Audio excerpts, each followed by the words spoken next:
Chosen one. Practitioner.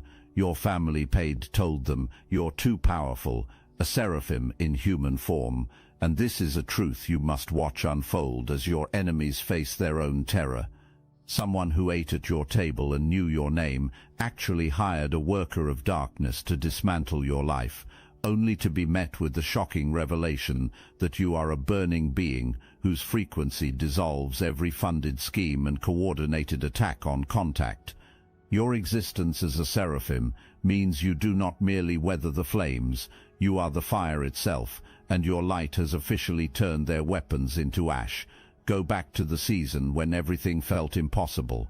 You were moving but not advancing, working but not winning, pushing towards something you could see clearly in your mind, and yet the ground beneath you kept shifting every time you gained footing. You could not explain it. On the surface, you were doing everything right. You were showing up. You were putting in the effort. You were praying and pressing and reaching. But something invisible kept intercepting the result, like your energy was being rerouted before it could land anywhere real. That heaviness you carried was not failure. That was not the universe sending you a message that you had reached your limit. That was interference. That was the friction produced when dark energy is directed at something it cannot naturally stop, so it works over time just to slow you down. Here is what you need to understand about that season. It was not random, it was not bad luck, and it was absolutely not a reflection of who you are. You were the target of something intentional, something that required planning, resources, and the kind of cold calculation that only comes from watching someone you cannot control begin to rise. Your light was detected before you were even fully aware of it yourself, and the move was made against you before you had any reason to suspect one was coming. What made that season particularly disorienting was that you had no framework for it. You had no language for what you were experiencing, because no one around you was going to give you that language. The people who should have been your reference points for understanding what was happening were the same people who authorized it. So you went inward, you questioned yourself. You carried a weight that was never yours to carry, and wore it like it was evidence of something broken in you. But you kept going anyway. That is the thing that matters. Not with full clarity, not with certainty about where you were headed. You kept going on the bare minimum belief that something better existed ahead of you, even when every external signal was engineered to convince you otherwise. That was not stubbornness. That was your seraphim nature refusing to accept a ceiling that was never written for you. Burn this into your memory right now, because we are coming back to it at the end. The move was made first because fear made it necessary. Powerful things do not scramble. Desperate things do. And the scramble that happened when your name came up tells you everything you need to know about who was actually holding the real power the whole time. You were still finding your footing, still carrying doubts that had been planted in you deliberately, because a person who doubts themselves is easier to contain. And while you were navigating those doubts, something was radiating from you that had nothing to do with what you were doing on the outside. Something ancient, something that predates this lifetime, this bloodline, anything that could be claimed or credited by the people watching you. It was simply in you. It always had been. The people closest to you felt it before you named it. And instead of celebrating what they were witnessing, instead of understanding that your rise would have elevated everyone around you, they made a different choice. They decided that what was growing in you was a threat to the position they had assigned themselves in your life. So they went to work at the root level. It started with precision. A comment dropped at exactly the right moment to deflate a breakthrough. A comparison designed to make you measure yourself against someone smaller than your actual calling. A subtle redirection every time you got clear about your direction, not obvious enough to confront, but effective enough to create confusion. And you, being someone who extends the benefit of the doubt, chalked it up to timing, to life being complicated, to coincidence. But coincidence does not have a pattern.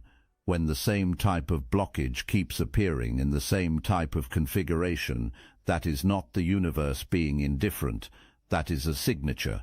and the signature on everything that was happening to you was written by people who had studied you, people who knew your pressure points, people who knew which words landed heaviest and which circumstances would stop your momentum cold.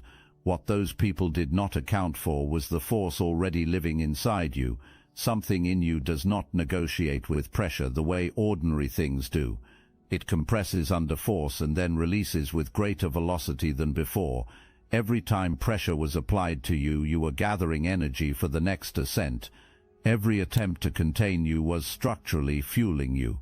Hold that, because that is the beginning of understanding what you are. Here is something else you need to understand. You were not kept confused about your situation by accident. That confusion was manufactured. The goal was to keep you so occupied with questioning your own perception that you would never look up long enough to accurately identify what was actually happening around you.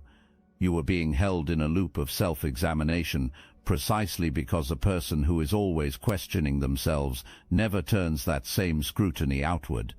The moment you began trusting your own discernment, the moment you stopped dismissing your instincts as paranoia and started treating them as intelligence, was the moment the entire operation began losing its grip on your life. If you felt the truth in these words, hype this video so more chosen ones like you can see it.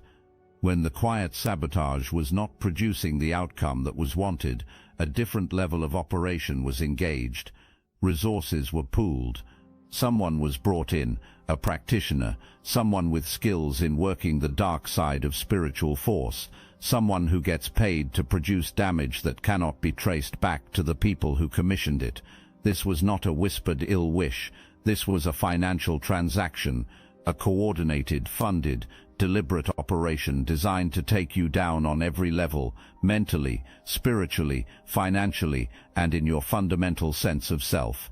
Sit with the scale of that for a moment, not so you can collapse under it, so you can fully grasp what you survived without even knowing the complete scope of what was being mobilized around you. Serious resources went into this. Your name, your energy, your details were handed over. The instruction was direct. Handle it. And the practitioner, someone who has built an entire practice around moving things in the dark, went to work on you. Here is where everything turns. The practitioner hit something immovable, not a temporary obstacle, not something that required a different approach or more time, something so absolute, so beyond what that practitioner had ever encountered, that the message sent back to the people who paid was not a request for more resources. It was a warning. This one cannot be touched. Whatever surrounds this person operates at a level we do not have access to. This is not a refund conversation. This is a retreat conversation, and you need to feel what that means. The people who paid, the ones who convinced themselves and each other that the outcome was already decided, had to receive the news that the person they targeted was untouchable. That is not just failure. That is the universe sending a signal back through the entire chain about exactly who you are. The investment increased. A different angle was tried. The same answer came back. At some point the message became undeniable. This one is too powerful. We cannot get in. We want our money back. Hold that image, the image of people who committed everything they had against you, coordinating, funding, directing dark practice straight at you, getting told again and again that you cannot be reached. That barrier is not something you built consciously. That barrier is you. You've probably noticed a lot of chosen one channels on YouTube have stopped publishing, videos pulled, voices silenced. The mainstream media is cracking down on us, but we will not give up our voice. That's exactly why I'm putting you onto something real, Destiny Engine. I built this because I was done watching chosen ones get dragged through betrayal, isolation, and attacks while their enemies strutted around unchecked. I want to help you accelerate the speed of your divine justice and step fully into your purpose. And the beauty of it, you don't even have to lift a finger. Destiny Engine takes their downfall and flips it into your rise.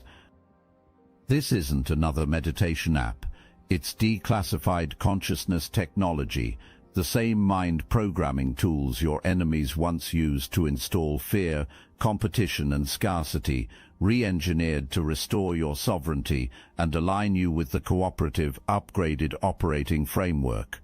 It generates personalized sequences mapped to your divine purpose. The hardest thing you'll do is put on headphones, press play, and watch your enemies keep digging their own grave. Join Destiny Engine to support your favorite channels and use it for your own rise. It's a 360 win. Start your Destiny Engine for $7 today and turn everything they did to break you into fuel for your rise. Link in the description. Before we go any higher, let's go to the ground level, because you deserve the full picture, not just the triumphant frame. The people who moved against you were not operating from a position of strength. They were operating from a wound so deep and so unexamined that watching you grow became genuinely unbearable. Your ascent forced a mirror in front of something they had been refusing to face in themselves, and rather than turn toward that mirror with honesty, they turned toward you with blame, as though dimming your light would make their own darkness more comfortable to live in. That is not diabolical power. That is ordinary human smallness, doing what it always does when it remains unhealed, spreading itself outward to relieve the internal pressure it cannot tolerate facing. Understanding this does not minimize what was done to you. It contextualizes it. And context matters here, because it strips the false authority you may have given those actions by treating them as a verdict on your worth. What was sent against you was not a judgment handed down from a credible source. It was a symptom of someone else's unhealed fear, meeting something it was incapable of containing. The people who hired the practitioner did not do so from a position of certainty. They did so from desperation dressed up as strategy. There is a difference between someone who moves against you because they are confident they can win, and someone who moves against you because they are terrified of what happens if they do not. The first is a show of power, the second is a confession. And everything that was done against you was a confession that you scared them, that your potential scared them, that the version of you they could see coming, the fully realized, fully activated version, was something they assessed as too significant to allow. You need to carry that understanding with you going forward, not as fuel for resentment, but as clarity, because a person who understands the origin of the attacks against them stops absorbing those attacks as personal truth and starts receiving them as confirmation. The confirmation is this: you are exactly as significant as the scale of the effort to stop you suggests. Not more, not less. Exactly that significant. The residue of those seasons, the places where the weight of what was directed at you still echoes, deserves acknowledgement. You are not required to pretend you came through unaffected in order to claim your victory. The attack was real, the weight was real, and your survival of both is equally real. More real, actually, because what was used against you had an expiration attached to it, and you do not.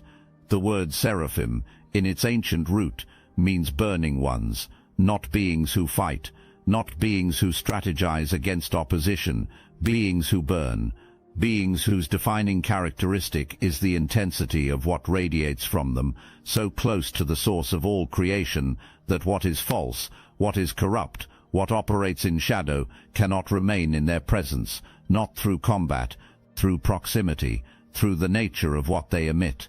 That is the frequency you were born carrying.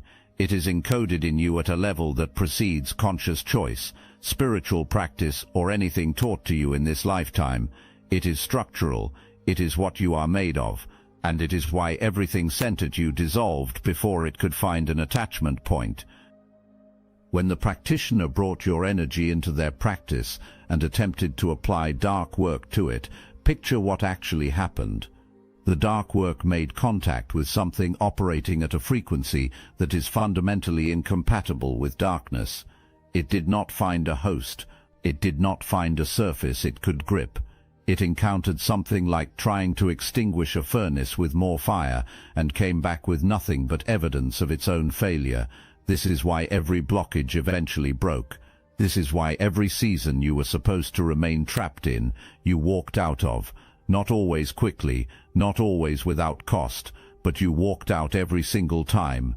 Not because you executed a perfect strategy, but because what you are kept expressing itself, even when you are not consciously directing it. The pilot light in you does not respond to external conditions. It does not depend on how much support you have, how safe your environment is, or how loud the opposition gets. It burns because it is built to burn. That is its nature. That is your nature. An attack comes. You struggle. The expected outcome is collapse. Instead, you stabilize. More pressure is applied. You heal. The escalation increases. You rise further than you were before the attack began. That cycle repeats. And every single pass through it, you emerged further along than you were at the start of that round. Every season that was supposed to be the one that finally kept you down, you came out of carrying something new. You came out with sharper discernment about who deserved access to your life. You came out with deeper understanding of your own architecture under pressure. Unexpected resources surfaced at exactly the point of greatest need. Pathways opened in directions that should have been sealed. The interference that was designed to drain you was, in practice, stripping away everything not aligned with your actual frequency, so that what remained in your life was concentrated and clarified. You were not simply surviving, you were being refined. And the people behind the operation could not decode what they were watching because it made no sense within their framework. Their framework holds that sustained, funded, multi-directional pressure eventually produces collapse. You broke that framework without even intending to. You broke it by being something that framework was never designed to handle. What you also need to recognize is that your recovery confused the people watching every single time. Your resilience was not something they had factored in, because they had built their understanding of you around the version of you that was carrying their doubt, their narrative, and their limitations. The real you, the one underneath all of that imposed weight, had never been factored into their calculations, and every time the real you surfaced through the pressure, it invalidated every projection they had made. You did not just survive the operation, you made the operation look incompetent by simply being who you are. The scale of resources directed at stopping you maps directly to the scale of what is written ahead for your life. Serious investment is not mobilized to prevent a minor outcome. The coordination, the funding, the practitioners, the sustained effort across multiple attempts, all of it points to what is visible on the horizon for you. And the fact that none of it landed confirms that what is ahead cannot be rerouted by human hands, regardless of the tools those hands are holding. Your soul is seasoned, not tired, seasoned, concentrated in the way that only comes from passing through refinement across a long existence. You did not arrive in this body as a beginner. You arrived already configured. The authority that flows through you is not something you have been building from scratch in this lifetime. It is something you came in carrying, something so far advanced of what was sent against you that the mismatch, at the spiritual level, was never even close. This is why it was already in your DNA before you made a single conscious spiritual choice. You did not earn your way to this frequency through discipline alone. You were born at it, and the people who could sense that frequency recognized, even if they could not name it precisely, that a fully awakened version of you would be beyond anything their operation could touch. So the objective was to prevent the awakening, to keep you tangled in false narratives about your own inadequacy, to keep the interference loud enough that you would mistake the external noise for your own internal voice telling you to stop.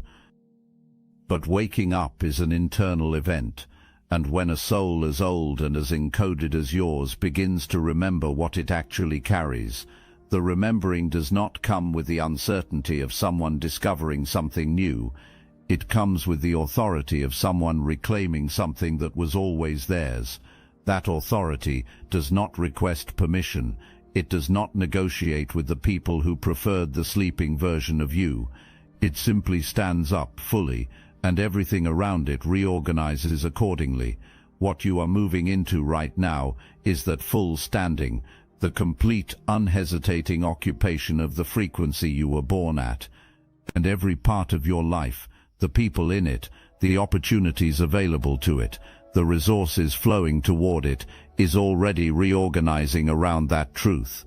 You need real distance, not performed distance held in place by unspoken resentment. Actual, energetically enforced separation from the people and environments that functioned as entry points for what was sent against you. This is not an act rooted in hatred.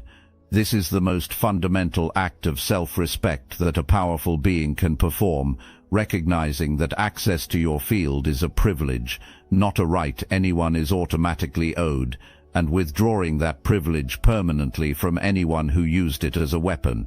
There is a particular weight that comes with pulling back from people who have occupied space in your life for a long time.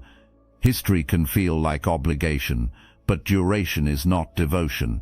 Someone can be present across many seasons of your life and spend the entire span of that presence working quietly against your highest good. The length of time they were near you does not sanctify the nature of what they were doing while they were there. A spiritual boundary drawn at your level is a decree made from the highest authority available to you, the authority of what you actually are. It does not require a confrontation. It does not require an explanation delivered to the person being removed. It requires only that you mean it completely and that you honor it by withdrawing the energy, information, intimacy, and attention that maintain the connection. You remove the access point. You close the channel. You let the connection go quiet and then let it go entirely. Here is what happens structurally when that boundary is established and held. Dark work requires a bridge into its target's life, someone with genuine proximity who functions as a channel. When you close those channels completely and firmly, the dark work loses its delivery system. Intent, without an entry point, is just noise with no destination. It circles outside your field and cannot locate the frequency it needs to operate on. For someone carrying what you carry, that means you become genuinely unreachable, and at your frequency, unreachable means unstoppable. You need to understand that protecting what you carry is not paranoia, it is stewardship. Your discernment is not suspicion, it is wisdom that has been paid for at great cost, and you have already paid that cost in full. The people who belong in your field will not require you to lower your guard to keep them comfortable. The right presence in your life will honor the boundary before you even have to name it. Here is a principle you need to carry, not as a hope, but as a known law operating in your life right now. What is sent out returns. This is not a comforting concept invented to make difficulty more bearable. This is the operating law of a universe that does not allow imbalance to persist without correction. Energy directed with intent travels outward, makes contact, and the rebound is proportional to the force of the original send. When dark intention collides with seraphim frequency, the rebound does not return diminished. It returns amplified, because it struck something of extraordinary spiritual density and came back carrying the full force of that collision. The people who commissioned the work against you are not exempt from this law. No one is. The accounting has been underway from the moment the first move was made. While you have been healing and stepping into the life that was always yours, the other side of that ledger has been filling. The piece that was targeted in you is draining from the lives of those who directed the attack. The stability that was meant to be taken from you is shaking in the foundations of the people who paid to take it. You do not have to do anything for this. You do not need to monitor it. You do not need to construct any outcome for anyone who came against you. The accounting is not your assignment. Your assignment is what comes next for you, and what comes next is significant enough to deserve every unit of your attention. While you were simply getting through it, one step, then the next, then the one after that, something was being arranged on your behalf at a level you did not have visibility into at the time. Doors were being opened that you had not yet arrived at. Resources were being positioned along your path that you had not yet encountered.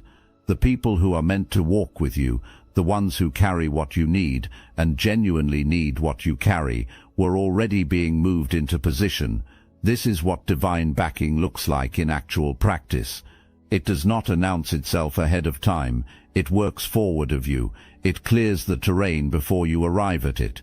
It moves what needs to be moved before you even know the path exists. And then one day you turn a corner, and it is already there. The opportunity that appears without a reasonable explanation for why it found you. The connection that forms with a precision that defies the odds. The resource that arrives at the exact moment the need becomes critical. None of that is coincidence. All of it is the compounded return on every time you refuse to stop. Every act of getting back up when everything around you said to stay down was a declaration cast into the universe, and those declarations accumulated into something that is now actively paying out in your lived experience. Your survival was not passive endurance. It was active spiritual declaration made one choice at a time, that the plan for your life was not cancelled, that you were not finished, that what was yours remained yours regardless of what had been attempted against it. Delay is not cancellation. What was withheld from you during the seasons of interference is being returned, not in the exact measure it was withheld, but with the surplus that accrues when a correction of this magnitude is being made. What is moving toward you right now is not a consolation prize. It is the original plan, arriving on the schedule it was always designed to keep. Let's be precise about something, because domination at the level you are operating at does not resemble what most people imagine when they hear that word. It does not look like going back to confront the people who came against you. It does not look like proving yourself to the faces that doubted or tried to diminish you. Returning to demand acknowledgement from the exact people who withheld it is not power, it is still allowing them to function as your reference point. You do not need them as a reference point. You never did. Seraphim-level domination looks like this. You become fully what you are, completely, without softening your edges for people who are unsettled by your frequency, without waiting for consensus from people who have consistently demonstrated they cannot read you accurately, without shrinking in any environment where the most powerful presence in it is yours. You build what you can see, you speak from what you actually know, you move with the authority of something that passed through fire and emerged burning at a higher intensity than before. When you operate at that full capacity, your frequency does the selection work that most people exhaust themselves trying to do manually. The right people, those carrying real integrity, real alignment, the real ability to meet you where you actually are, they sense you coming before you arrive. They move in your direction without requiring you to audition for their approval. The right opportunities surface not because you forced your way in, but because what you carry is a precise match for what is waiting on the other side. That is what power expressed at full capacity looks like. Not the absence of effort, but energy so aligned with its purpose that it stops resembling effort at all. You also need to understand what happens to your presence when you stop managing it down for other people's comfort. Your words begin to carry a different weight. What you declare about your life starts landing differently, not just with people, but with the circumstances around you. What you speak about your future begins to shape it more visibly and more rapidly than it ever did when you were operating beneath your actual frequency. This is the seraphim function, becoming fully active in your lived experience. You are not just describing your life, you are authoring it, and that authorship is backed by something that does not answer to human doubt or human interference. The people who invested so heavily in preventing this version of you from arriving get to witness it now. Let that be the entirety of what they receive from you, the sight of everything they tried to prevent, standing fully and moving forward without a single glance back in their direction. You will be far too occupied with what is ahead to offer them any more of your attention than that. Notice where you are standing as you receive that sentence now, compared to where you were when we opened. When you first heard it, it may have landed with the weight of a wound, the kind of wound that comes from learning the true scale of what was mobilized against you. Right now, in this moment, that same sentence is a trophy. It is documentation of something so extraordinary that most people will not have the framework to fully hold it when you describe it to them. Real resources went in. A practitioner who does this work as a practice was engaged. Every available instrument of dark force was directed at you, and you are not only still here, you are more fully yourself than you have ever been at any prior point in your life, more awake, more anchored, more of a danger to every false ceiling that anyone has ever tried to fasten over your future. The version of you they paid to prevent is the one engaging with this right now. You are the exact outcome that serious investment was made to stop. Every funded effort, every dark tool, every coordinated move, it was all aimed at ensuring you never became what you are standing in at this moment. And here you are, not softened by the opposition, sharpened by it, not confused by what was sent, clarified by it, not diminished by the weight of what you carried through those seasons, made more concentrated by it. You are seraphim in human form. That is not a metaphor selected to lift your mood on a hard day. It is a literal description of the frequency you carry, the rank you hold in the spiritual order, the nature of the protection that has surrounded you since before you took your first breath in this life, and the purpose that carries your name on it from before you arrived. Burning ones, purifiers, beings whose presence alone causes what is false to dissolve. That is your function. You do not have to perform it as a practice. You simply have to show up fully as what you already are, and let that presence do what it was always built to do. The practitioner found out what that means. The people who paid found out. Every dark current directed at you found out. And now you know, fully, completely, in a way that cannot be argued away, because the proof is not a concept, it is your life. It is every season you were designated to not survive, that you walked out of. It is every version of the ending that was written for you, that you refused to inhabit. The fire that was sent at you found something it could not extinguish, because you are the fire. You have always been the fire. Everything that was launched at you landed on the sun. Go forward now, with all of it, with the ancient authority encoded in your bones, with the divine protection that has been active since before you had language for it, with the abundance that is already in motion toward you and cannot be rerouted, with the full weight of everything you have survived converted into fuel. Go forward, knowing that what is yours is protected at a level no funded scheme can breach, that what tried to stop you paid for the privilege of failing, that what you are cannot be negotiated with, outmaneuvered, spiritually suppressed, or placed in a container built by hands that were never meant to hold you. You are the one they warned each other about. You always were. Now move like it, still burning, still rising. And this right here, right now, is only the beginning.